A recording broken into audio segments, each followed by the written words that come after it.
का ग? अरे काही नाही, त्या विलास प्रकरणानंतर शांत झालास की नाही हे विचारायचं होतं. एकटा भेटत नव्हतास.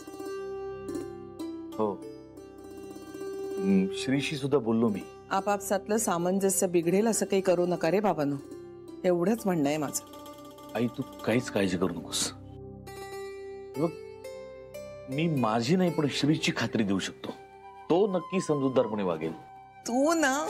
बरं आता उद्या जाऊया बरं का विघ्नेश्वराला. विघ्नेश्वराला जायच्या पेक्षाही जास्त चांगलं काम झालंय आपलं. लोकांचं लेकरू आपल्या घरी परत गेलं. नाही म्हटलं तरी जोखीम असते रे. पण सवय झाली होती ना तिची. सवय काय, लागते तशी सुटते. सगळंच लवकर होतं, फक्त ठरवायला लागतं. पण म्हणूनच आता आपल्या घरात एक मूल यायला हवं असं वाटायला लागलंय. म्हणजे घरात मूल असतं ना की घराचा मूडच वेगळा असतो. तूही या बायकांच्या सारखंच बोलायला लागलास. काय तुला नाही वाटत असं? वाटतं रे, पण त्यावर एवढा विचार करावा, वेळ घालवावा असं नाही वाटत. आयुष्याची इति कर्तव्यता नाही वाटत. श्री हुशार मुलगा आहे, तो विचार करूनच निर्णय घेईल. येस, नक्कीच हुशार आहेच तो. आणि त्याच्या हुशारीचं मला कौतुकच वाटतं. काय बिझनेस मध्ये तितकाच हुशार आहे. आता बघ ना, गोखले गृहोद्योगामध्ये बेकरी प्रॉडक्टचा एक अख्खा वेगळा सेक्शनच सुरू केला त्याने. आणि आज बघता बघता इतका उत्तम जम बसला आपला, इतका की आता इन्फ्रास्ट्रक्चर वरती ताण पडायला लागलाय. श्रीची हुशारी आणि विघ्नेश्वराचे आशीर्वाद.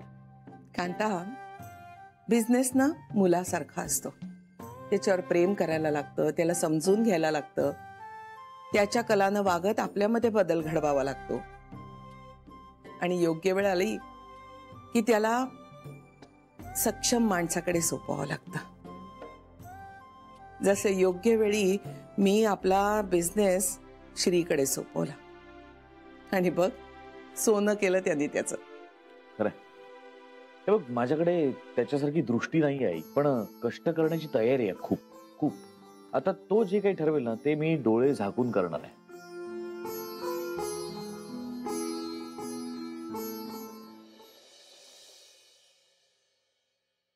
विघ्नेश्वरा, आपल्यात काहीतरी प्रॉब्लेम आहे हे असंच वाक्य नक्की ऐकलंस ना? हो, म्हणजे जान्हवी म्हणत होती की आपल्यात प्रॉब्लेम आहे. किंवा विचारत होती आपल्यात प्रॉब्लेम आहे. प्रश्नचिन्ह होतं की नव्हतं? जान्हवी म्हणाली त्यात बेबीवनचं प्रश्नचिन्ह मला आठवत नाहीये. अगं आता आठवायला लागलं होतं ना तुला सगळं. अगं हो, आठवायला लागलं होतं, पण मला आता ते नीटचं ऐकू नाही आलं. आता तुला ऐकायला कधीपासून कमी यायला लागलं? मला ओरडू नका ना बेबीवनचं, सांगा ना यांना. थांब थांब थांब, सांग. हा वहिनी, मी दाराच्या बाहेर होते. ते दोघं दाराच्या आत बोलत होते. आता बाहेरून मला कसं ऐकू येईल? आणि तसंही हे असले विषय असं नॉर्मली हळू आवाजात बोलले जातात ना, त्यामुळे मला नीटचं ऐकू आलं नाही. तेव्हा आता हे काय नवीन? बहिणी तू ऐकू नकोस ग, इथं उगाची काहीतरी बडबडते. नाही नाही, लक्ष द्या, ऐका ऐका माझं. मी खरं सांगते तुम्हाला वहिनी, मी ऐकलंय. थांबा थांबा, ऐकलंय म्हणजे असं अर्धवट माझ्या कानावर आलंय असं. हेच ते ऐकायचं तर नीट ऐकायचं ना. आता हे अर्धवट ऐकलेल्याचा काय उपयोग आपल्याला? ना धड त्यांच्याशी बोलता येणार आहे, ना धड त्यांना काही सांगता येणार आहे. तरी मी विचार करत होते बरं का, म्हटलं लग्नाला 1 वर्ष झालं तरी अजून ही मुलं काही बोलत कसं नाही? ताई अगं बोलत नव्हते असं नाहीये, पण आता काही प्रॉब्लेम असेल तर आपल्याला कसं सांगणार ते? आई ग, आधीच ओवी अशी अचानक गेली म्हणून जान्हवी दुःखी आहे. त्यात आता हाही धक्काच न ग. आणि काय माहित ना आपल्याला हा धक्का त्यांना कधी बसलाय ते. मुळात बसलाय का नाही बसलाय. मला असं वाटतंय की आपण हा सगळा विचारच मनातून काढून टाकूया. आपण लक्षच नको ना देऊया. जाऊ दे विसरूया आपण. कारण ना काही प्रॉब्लेम असेल तर ते आपल्याला सांगतीलच ना, कळेलच ना आपल्याला. जाऊ दे चला. शर्यू, अर्धवट सांगितल्यानंतर तुला हे सुचतंय? इंदुवेनी मला असं नव्हतं म्हणायचं. मला असं म्हणायचं होतं की उगाच मी ते सांगितलं त्यावरून तुम्ही उगाच अस्वस्थ होऊ नका.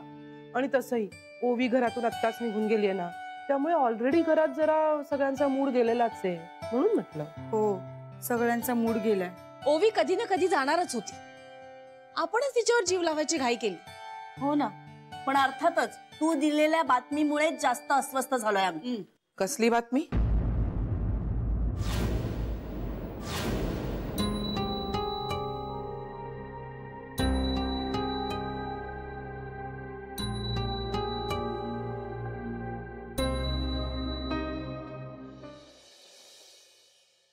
घरातला केर काढता येत नाहीये, कंबरड मोडलेलं आहे आणि त्याची ही अडचण. कसा काढायचा हो इथला आता कचरा, मला सांगा ना तुम्ही. उगीच बोलत होते का मी? शी.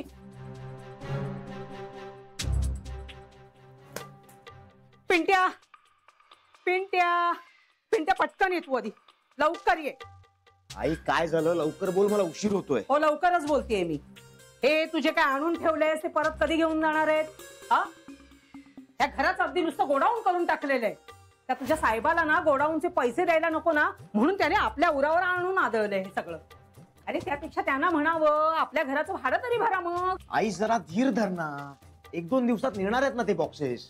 मला अगं जरा गैरसोय सहन कर ना 1-2 दिवस. 2 दिवस ना, कालचा 1 आणि आजचा 2 झाले 2 दिवस, कळलं? त्यांना म्हणावं उचला ही खोकी आणि घेऊन जा. आणि जर उद्याच्या उद्या खाली केलं नाही तर मी भंगारवाल्याला बोलवेन आणि रद्दीत विकून टाकेन. मी निदान 4 पैसे तरी मिळतील त्याचे. अगं पण अरे देवा, आधीच होतं थोडं, त्यात व्याह्याने धाडलंय घोडं. हॅलो, हा बोलतोय. आहेत ना, हो माझ्याकडेच आहेत. अच्छा, काय? पण कोण म्हणजे? पण ते सुटणार कधी? अच्छा, नाही नाही नाही नाही, हे बघा राहू दे ना, काही प्रॉब्लेम नाहीये. हो, उगाच किशोर सरांना का त्रास द्यायचा. हा हो, चालेल चालेल. हो ओके, बाय.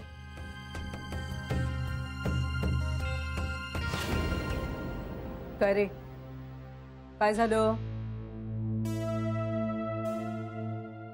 आई रिअली व्हेरी सॉरी, पण अजून काही दिवस राहतील हे बॉक्सेस घरी आपल्याच. का? अगं किशोर साहेबांचा कोणीतरी राईट हँड आहे, त्याला अटक झालीये. त्यामुळे जे आंदोलन होणार होतं ते पण गडबडतंय बहुतेक. काय केलं काय त्या माणसाने? म्हणजे आता तुझा साहेब पण अडकणार की काय याच्यात? पण त्याला अटक झाली म्हणजे त्याचा काही संबंध आहे का या आंदोलनाशी? बाबा खरं तर मलाही काहीच माहित नाहीये. कोणीतरी विलास नावाचा माणूस आहे आणि कुठल्या तरी श्रीमंत माणसाने विनाकारण अडकवलंय त्यांना ह्यात, असं आता मला कळलं. काय म्हणायचं आता? अरे पण मग ही खोकी कशाला इथं आणून ठेवलेली आहे? काय हो, काय रे, काय बॉम्ब बिम तर नसेल ना ह्याच्यात? आई नाही नाही, आईशी बोलताना अगदी जीभ चुरू चुरू चालते तुझी. त्या लोकांना का नाही विचारलं ह्या खोक्यांमध्ये काय आहे म्हणून? ते काही नाही. हे खोके बाहेर गेले पाहिजे. तुझ्या साहेबाला सांग माझं घर लहान आहे, तिकडे जागा नाही, कळलं? मला भाडं भरायला जमत नाही. अरे फट म्हणता ब्रह्महत्या व्हायची. दादा जरा काही अकलेच म्हणून काही बोलायला गेले ना की चालला हा आपला घराच्या बाहेर.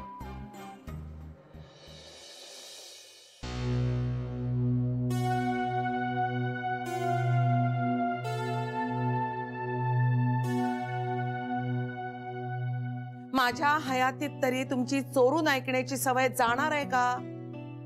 किती वेळा बोलायचं मी हे? अशा शाळेतल्या पोरींसारख्या माना खाली घालून उभं राहू नका. काय गरज होती तुला त्याच्या खोलीपाशी जायची? काय एवढं अर्जंट होतं? हा आई ते जान्हवीने ते हिरवे मूग भिजत घातले होते ना, तर त्याचं काय करायचं तेच विचारायला गेले होते. मग ते विचारायचं आणि परत यायचं, तिथंच कशाला घुटमळायचं? मी घुटमळलं नाही, पण म्हणजे मी तिथे गेले ना तर दारातच हे सगळं बोलणं कानावर आलं. तर एवढं महत्वाचं बोलत असताना आपण मध्येच हिरव्या मुगाचं काय करायचं असं कसं विचारणार ना, म्हणून मग मी थांबले तिथे. म्हणजे तिथून परत आले. अगं पण मग वाच्यता करायची काय गरज होती? काहीतरी स्वतःकडे ठेवायला शिका. काय आई ते मी जर वहिनींना म्हणजे मला सांगावंच लागतं, नाहीतर मग त्रास होतो मला. गॉड.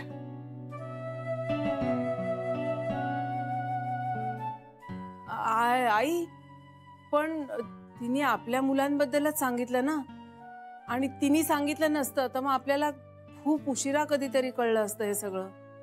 माझा तर विश्वासच बसत नाहीये. म्हणजे चांगल्या माणसांच्या बाबतीत असं कसं होऊ शकतं?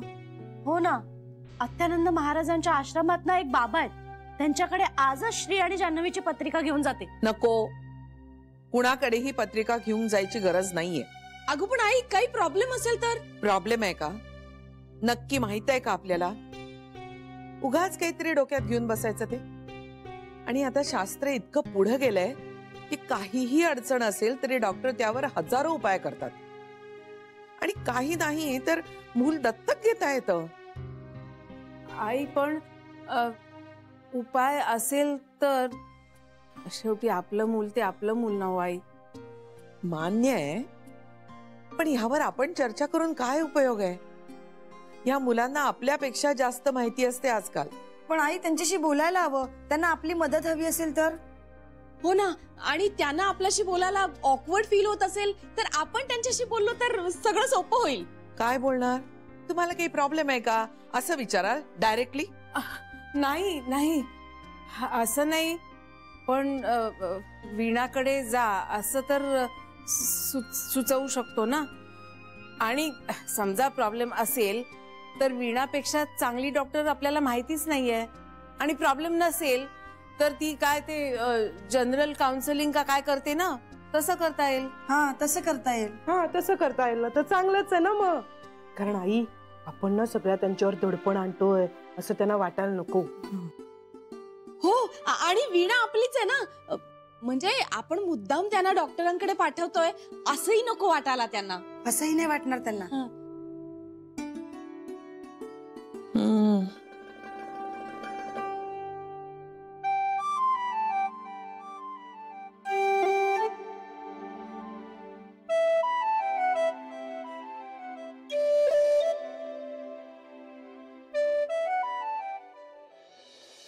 इथे सह्या करा आणि त्या काउंटरवर द्या फॉर्म. हे जान्हवी, हा ड्रेस कसा वाटतोय? काय करतेस तू? ऑनलाईन शॉपिंग म्हणजे वेबसाईट्स बघते. सोपं पडतं अगं. हे बरं असतं, म्हणजे जाऊन जाऊन शॉपिंग करायची गरज नाही, सगळं दारात येतं. पण म्हणजे लग्नाच्या साड्या ऑनलाईन घेणार आहेस तू? नाही ग, लग्नाच्या साड्या नाही, त्या तर घ्यायच्याच आहेत. तसंही आम्ही रजिस्टर मॅरेज करणार आहोत, त्यामुळे 5 वगैरे साड्या अशा काही नाही आहेत. तरी आम्ही 4 साड्या घेणार आहोत. अरे वा. दागिने घ्यायचे. जान्हवी, मंगळसूत्र घेण्याच्या कल्पनेनेच मला इतकं असं वेगळंच फिलिंग येतंय ना. मनीषच्या आईला पण मंगळसूत्र घ्यायचंय माझ्यासाठी, पण मला ना ते असं छोटंसं असं रेग्युलर घालतात ना तसं घ्यायचंय. वा वा वा, काय करतेस? खरेदी करायला कधी येतेस तू माझ्या बरोबर ते आधी सांग. येईन ग, नक्की येईन. गीता, माझ्यासाठी कोणाचा फोन आला होता का ग? तरीच म्हंटल मॅडमचं चित्त का थारावर नाहीये. कोणाचा फोन येणार होता? ओवीचा. नाही म्हणजे येणार होता असं काही नाही, मी जस्ट विचारलं आला होता का. नाही.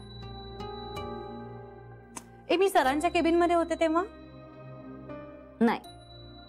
हा, जान्हवी, ती जाणार होतीच ना तिच्या आईकडे परत. हो ग, ते चांगलंच आहे, पण खूप रिकामपण आल्यासारखं झालंय ग. म्हणजे एक लहान मूल घरात असताना आपलं सगळं आयुष्यच बदलून जातं ना. आपण असे त्याच्या भोवती असतो, सगळं रुटीन बदलून गेलंय आमचं. डोंट वरी, थोडे दिवस जाणवेल तुला, मग तूही विसरशील. म्हणजे आजच्या इतका त्रास होणार नाही तुला. तेवढंच नाहीये ग. म्हणजे आम्ही त्या डॉक्टर वीणा आहेत ना, गायनकोलॉजिस्ट, त्यांच्याकडे गेलो होतो.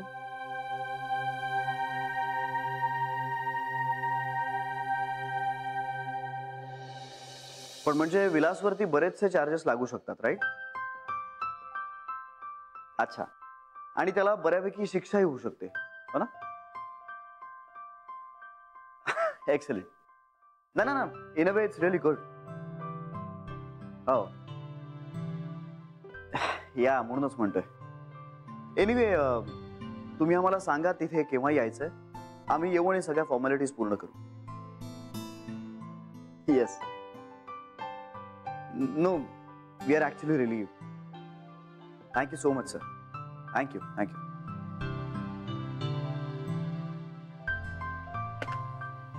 चला, खूप मोठं टेन्शन गेलं. श्री, हे प्रेझेंटेशन एकदा बघून घेतोस? ऍक्च्युली हा ग्राफ आहे आपल्या बेकरी प्रोडक्टच्या प्रॉफिटचा आणि हा ग्राफ आहे आपल्या बेकरी युनिट मधल्या प्रोडक्टच्या इंटरनल कम्पॅरिझन. एकदा प्लीज तू जरा बघून घे ना. मी बघून घेईन. मी येऊ? हे मनीष, म्हणजे तुला काय वाटतं, आपण विलासला अडकवलं ते बरोबर केलं ना? विलासला तू कुठे अडकवलंय श्री? तो त्याच्या कर्मानं अडकलाय.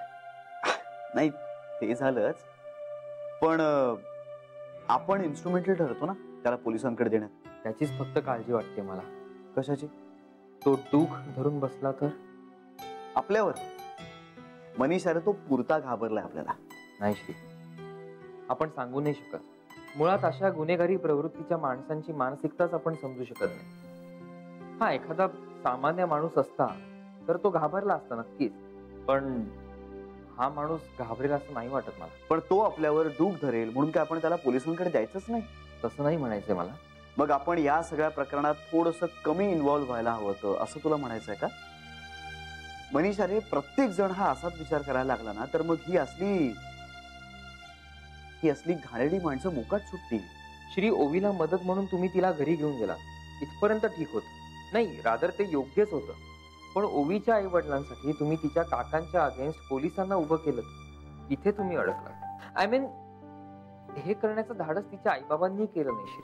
कारण ते खरंच सगळ्या अर्थाने दुबळे होते आणि आपणही जर हात वर केले असते ना तर आपणही दुबळेच ठरलो असतो. आणि मी दुबळा नाहीये आणि ह्या असल्या विलास सारख्या माणसांना तर मुळीच घाबरत नाही श्री. पण आपण सामान्य माणूस आहोत. अरे म्हणून तर आपण अन्यायाविरुद्ध उभं राहायला हवं. दरवेळी ही असली जबाबदारी असामान्य माणसांच्या खांद्यावर का टाकायची? आपणही काहीतरी केलं पाहिजे ना. आणि आपण म्हणजे आपण सगळ्यांनी. तूही. मी? अरे हो, मी तर स्टँड केव्हाच घेतलाय. कसला स्टँड? 20 तारखेला कोर्टात ये, महत्वाचं काम आहे. कोर्ट कचेरी कशासाठी आता? श्री, माझं 20 तारखेला लग्न आहे, विसरलायस तू? मनीष, तुझं लग्न होतंय हा काय तुझ्यावर अन्याय होतोय का? मी अन्याय विरुद्ध उभा राहा असं म्हणतोय. एक्झॅक्टली. अरे आत्ता अन्याय होत नाहीये माझ्यावरती, पण लग्नानंतर बायको अन्यायच करणार माझ्यावर. आणि मनीष, मी काय विसरलो नव्हतो. या कोर्टाच्या कॉन्टेक्स्ट मध्ये मला काही फक्त रेफरन्स लागला नाही इतकंच. I know. पण आता लिहून ठेवा डायरेक्ट, विसरायचं नाहीये. लगेच नोट करून ठेवतो.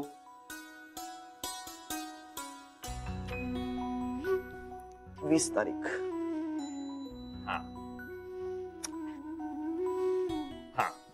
येऊ मी? ओके.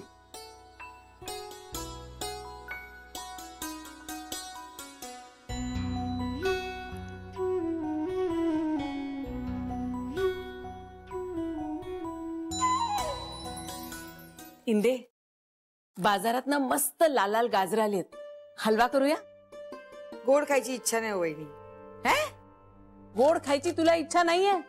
तब्येत बरी आहे ना तुझी? मूड नाहीये हो. खरंय. आता आपलं मन रमायला ओवी पण नाहीये इथे. हो ना. आणि हे श्री जान्हवीचे विचार ना मनात सारखे घोळत राहतात हो. बहिणी, आपण बोलूया डॉक्टर वीणाशी. हे नको ग, आपण डायरेक्ट असं वीणाशी बोललो तर हे दोघं रागावतील. आधी जान्हवीशी बोलूया ना. जान्हवीशी बोल. हे लवकर लपून ठेव. काय त्यात? बहिणी, लपून ठेवायचं ना, एवढ्या जोराने काय विचारताय? अगं, तू जे लपवायला सांगतेस ना ते सगळ्यांना कळलंय, कारण तुलाच जास्त घाम आलाय. आता सांग काय त्यात. श्री आणि जान्हवीच्या पत्रिका आहेत. सत्यानंद महाराजांच्या आश्रमात एक बाबा आहेत ना, त्यांना दाखवल्या. सरे आई नको म्हणाल्या होत्या ना ग. आई नको म्हणाल्या होत्या ना, आणि श्रीला कळलं तर चिडेल तो. आणि पत्रिका कोणाला दाखवायच्या नाही तसं बोलणं झालं होतं ना आपलं. ठीक आहे, मीच ठेवते या पत्रिका जागेवर.